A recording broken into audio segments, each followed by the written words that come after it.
Assalamualaikum warahmatullahi wabarakatuh.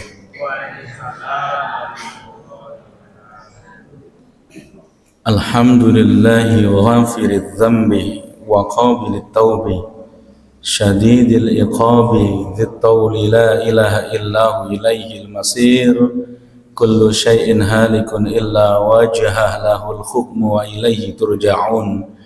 Asyhadu an la ilaha illallah wahdahu la syarika lah syahadatan adakhiruha yawma liqa'i yawma la yanfa'u malu wa la banun illa man atallaha biqalbin salim wa asyhadu anna muhammadan abduhu wa rasuluhu arsalahu allahu rahmatan lil alamin faballagha ar-risala wa adda al-amana wa nasaha al-ummah wa jahada fillahi haqqa jihadi sallallahu alaihi wa ala alihi wa sahbihi wa sallama tasliman katsira. Amma ba'du, qala ta'ala fil Qur'anil Karim, a'udzu billahi minasy syaithanir rajim. Qul ya ibadiyalladzina asrafu ala anfusihim la taqnatu min rahmatillah innallaha yaghfirudz dzunuba jami'an innahu huwal ghafurur rahim.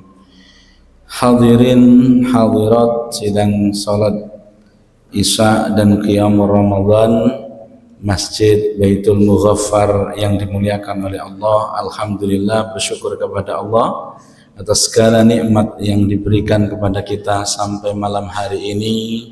Kita masih bisa melaksanakan ibadah Ramadan, dan tadi siang insyaallah juga kita laksanakan siyam, tilawah, sedekah dan seterusnya. Tentu kita berharap semua ibadah Ramadan kita diterima oleh Allah Subhanahu wa taala, dijadikan sebagai pemberat timbangan amal kebaikan kita kelak. Salawat serta salam senantiasa kita perbanyak, kita haturkan kepada baginda Nabi kita Muhammad sallallahu alaihi wasallam. Sosok yang 14 abad yang lalu mengungkapkan rasa rindunya kepada kita. Beliau mengatakan di depan para sahabatnya, ana mustaqun bi ikhwani, kata Nabi, saya rindu terhadap saudara-saudaraku. Para sahabat kemudian bertanya, ya Rasulullah, alasna ikhwanaka ya Rasulullah, bukankah kami ini adalah saudara-saudaramu? Nabi menjawab, la bal antum ashabi, bukan, kalian adalah sahabat-sahabatku. Ikhwani, kata Nabi, saudara-saudaraku adalah alladzina yu'minuna bi wa lam yarawni, orang-orang yang beriman, percaya kepadaku, tapi dia tidak pernah bertemu denganku, tidak pernah melihatku, tidak pernah bertatap muka denganku. Fa insyaallah panjenengan dan saya adalah termasuk orang yang tidak pernah bertemu Nabi, tapi yakin kita kepada Nabi. Insyaallah ya. Alhamdulillah. Sehat semuanya Bapak Ibu? Alhamdulillah. Kalau nggak sehat nggak sampai sini, Mas. Hadirin, ada satu kisah menarik secara singkat. Kisah ini datang dari dulunya adalah musuh Islam, dulunya adalah pembenci Islam. Dia adalah seorang budak yang diperintah oleh Hindun untuk mengintai sahabat Nabi Shallallahu Alaihi Wasallam yang juga paman Nabi di perang Uhud, yaitu Sayyidina Hamzah. Siapakah dia? Masih ingat dengan Wahsy? Wahsy bin Harb. Ya, jamaah, kalau kita ingat Wahsy maka kita akan mengingat betapa kejamnya dia, dan mungkin kita akan mengatakan biadabnya dia, teganya dia. Dia tidak hanya sekedar membunuh paman Nabi Hamzah bin Abdul Muthalib di perang Uhud itu, tapi dia juga membelah dadanya dan kemudian merengguh jantung atau hatinya, diberikan kepada Hindun untuk dikunyah mentah-mentah. Tentu hal ini membuat Nabi Shallallahu Alaihi Wasallam sedihnya luar biasa. Mungkin juga ada rasa mangkel yang luar biasa. Tapi jamaah rahimakumullah, saat Islam sudah mulai dikenal orang, saat Islam sudah mulai banyak diterima di kalangan masyarakat Madinah, bahkan luar Madinah, Ternyata Islam juga dilirik oleh sahabat mulia Wahsy. Dahulu sebelum menjadi sahabat mulia dia adalah musuh Islam. Tapi kemudian Wahsy ini sudah mulai tertarik jamaah. Dikisahkan dalam tafsir Al-Qurtubi, Al-Imam Al-Qurtubi menukil ada sebuah riwayat dari sahabat mulia Ibnu Juraij dari Atha dari Anas radhiyallahu an bahwa Wahsy datang menemui Nabi SAW.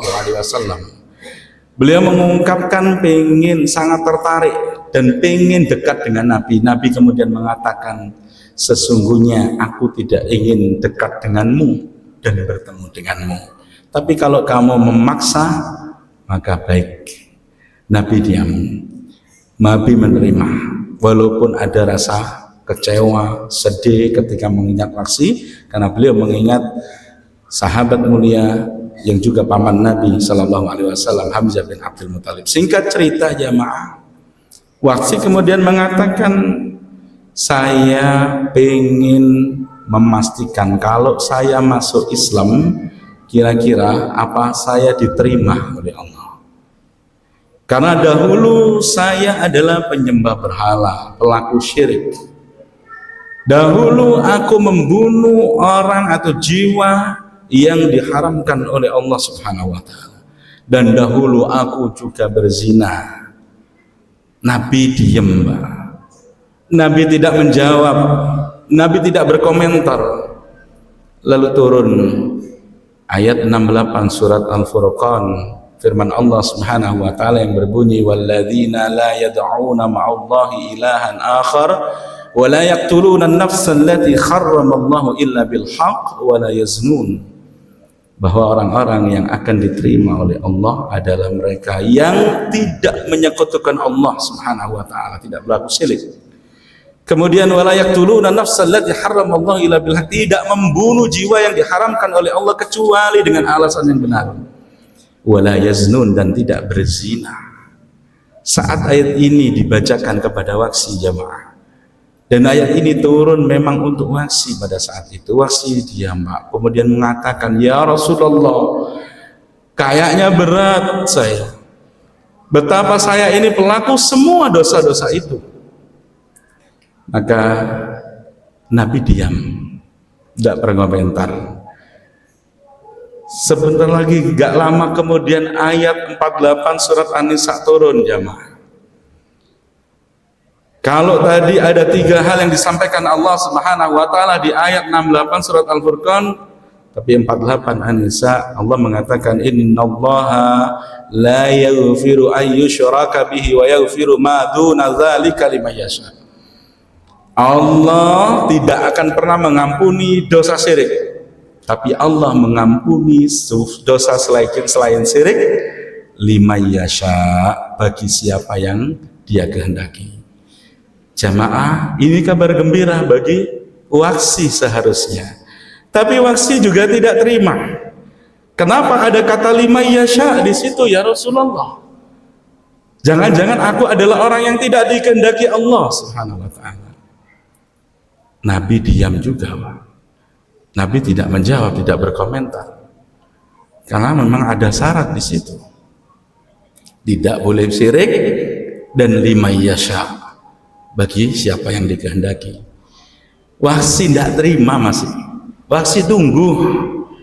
Hadirin, tidak lama kemudian ayat 53 surat Az-Zumar yang tadi kita baca di muqaddimah turun kepada Nabi. Apa kata Allah? Qul ya ibadiyalladzina asrafu ala anfusihim la taqnatu min rahmatillah. Innallaha yaghfirudz dzunuba jami'an innahu wal ghafurur rahim. Hadirin, Allah mengatakan, katakan ya Muhammad, ya ibadi, wahai hambaku, wahai hamba-hambaku, kata Allah, alladzina asrafu ala anfusihim, yang mereka melampaui batas atas dirinya sendiri. Jamaah, di awal Allah memanggil ya ibadi. Ini panggilan sayang Allah Subhanahu wa taala kepada semua yang bergelar manusia, tidak terkecuali, Bahkan Allah sambung kalimatnya, alladzina asrafu ala anfusihim, yang mereka lakukan perbuatan melampaui batas terhadap dirinya sendiri, melakukan dosa-dosa besar, menzalimi diri sendiri dan seterusnya. Apa kata Allah? La taqnatu mir rahmatillah, jangan kalian pernah sekali-kali pernah putus asa dari rahmat Allah Subhanahu wa taala. Jamaah mendengar ayat itu disampaikan oleh Rasulullah SAW, waksi kemudian sangat bergembira dan plong hatinya. Ada harapan besar bahwa masuk Islamnya dia, taubatnya dia akan diterima oleh Allah Subhanahu wa taala. Tidak cukup sampai di situ ya jemaah. Allah sampaikan, innallaha yaghfirudz dzunuba jami'an. Innallaha, sesungguhnya Allah, yaghfirudz dzunuba jami'an, akan mengampuni semua dosa tanpa terkecuali. Bahkan Allah tutup ayat itu dengan kalimat yang sungguh indah dan menunjukkan betapa maha sayangnya Allah, maha rahman rahimnya Allah terhadap umat ini. Innahu huwal ghafurur rahim, sesungguhnya Allah, dia Allah maha pengampun lagi maha penyayang. Jamaah rahimakumullah, apa pelajarannya dari kisah ini? Kalau sekelas Wahsy yang dulu adalah musuh Islam, musuhnya Nabi, musuhnya sahabat, bahkan membunuh sahabat mulia yang juga paman Nabi Sallallahu Alaihi Wasallam, Hamzah bin Abdul Muthalib, tidak cukup membunuh, membelah. Sungguh perlakuan yang di luar batas kewajaran pada saat itu. Tapi kemudian berbicara tentang ampunan Allah Subhanahu wa taala, Wahsy tidak mau diberi syarat sedikit pun. Kenapa? Karena dia tahu melalui lisan Nabi dan para sahabat pada saat itu, banyak orang mengatakan bahwa Allah maha pengampun. Maka dia yakin kalau Allah maha pengampun tentu tidak akan memberikan syarat apapun. Cukup dia hanya kembali kepada Allah, bertaubat secara sungguh-sungguh, tidak melakukan lagi dosa-dosa yang pernah dilakukannya, maka dia kembali pasti akan diampuni oleh Allah Subhanahu wa taala. Jamaah hadirin rahimakumullah, seburuk apapun masa lalu kita, saat Ramadan datang, di akhir Ramadan seperti ini, Allah kemudian membukakan pintu ampunannya secara lebar-lebar. Bahkan Rasul Sallallahu Alaihi Wasallam memberi isyarat supaya memperbanyak kalimat Allahumma innaka afuwun tuhibbul afwa fa'fu anni au fa'fu anna. Ini peluang besar bagi kita yang masih mendapati akhir Ramadan, masih diberi kesempatan oleh Allah Subhanahu wa taala. Artinya ada peluang besar supaya kita mendapatkan husnul khatimah, baik secara makna maupun secara istilah. Baik husnul khatimah di bulan Ramadan ini, yang mungkin kemarin di awal Ramadan kita sibuk dengan pekerjaan, kita sibuk dengan aktivitas kita sibuk dengan kegiatan di luar yang urusannya dengan ibadah Ramadan, lalu masuk di bulan Ramadan di akhir ini, mari kita gas, kita tancap, tidak usah direm lagi, sekuat kita, semampu kita. Jangan-jangan tahun depan kita sudah tidak mendapati Ramadan lagi. Karena syarat mati tidak harus sakit dan tidak harus tua, jamaah. Gas mulai sekarang, malam ini yakin bahwa ini malam terakhir saya ya Rabb. Jangan-jangan engkau sudah tidak memberi kesempatan lagi. Saya berharap malam ini menjadi malam terbaik saya. Kalau Wahsy saja, dia membuktikan setelah masuk Islam, dia buktikan betul sekuat tenaganya untuk membela Islam, untuk membela agama ini. Bahkan di era Abu Bakar As-Siddiq radhiyallahu an, Wahsy membuktikan itu dengan memburu dan membunuh nabi-nabi palsu yang muncul dari masa Khalifah Abu Bakar As-Siddiq. Jamaah rahimakumullah, satu hal, satu kalimat saja, husnul khatimah, minta sama Allah Subhanahu wa taala dan istiqamah di bawah kebenaran dan ketaatan kepada Allah Subhanahu wa taala. Itu saja yang saya sampaikan, mudah-mudahan bermanfaat. Aqulu qouli hadza wa aqulu ma tasma'un wa astaghfirullah innahu wal ghafurur rahim. Nasrun minallahi wa fathun qarib. Assalamualaikum warahmatullahi wabarakatuh.